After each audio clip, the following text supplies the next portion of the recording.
Hello दोस्तों, प्रणाम। कैसन बाड़ी अपने सब? उम्मीद है अपने सब अच्छा होकम। और अभी अपने सबके सामने में एगो छठी मैया के गीत सुनवैले। गीत अच्छा लगे तो कमेंट करके कमेंट बॉक्स में ज़रूर बताएं। चैनल के लाइक शेयर सब्सक्राइब करम।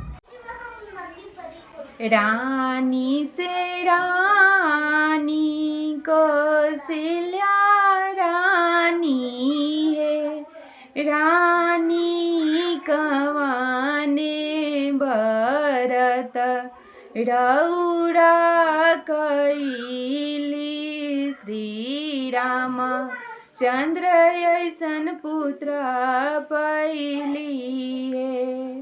रानी कवाने बरत रौरा कैली श्री राम चंद्र ऐसन पुत्र पैली है। कार्तिक मास कार्तिक व्रत है, आहे अगहना कैली एतवार श्री राम चंद्र ऐसन पुत्र पैली है। आहे अगहना कैली एतवार श्री राम चंद्र ऐसन पुत्र पैली है।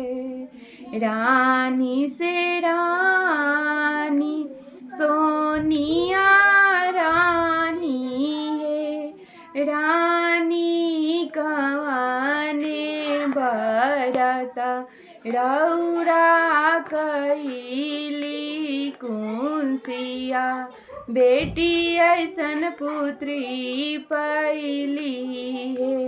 रानी कवाने बरत रौरा कैली आसुआ जैसन पुत्री पैली है।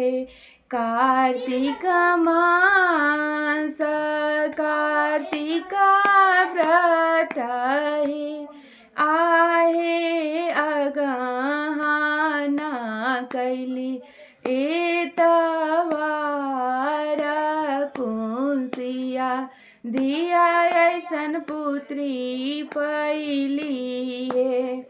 आहे अगहना कैली एतवार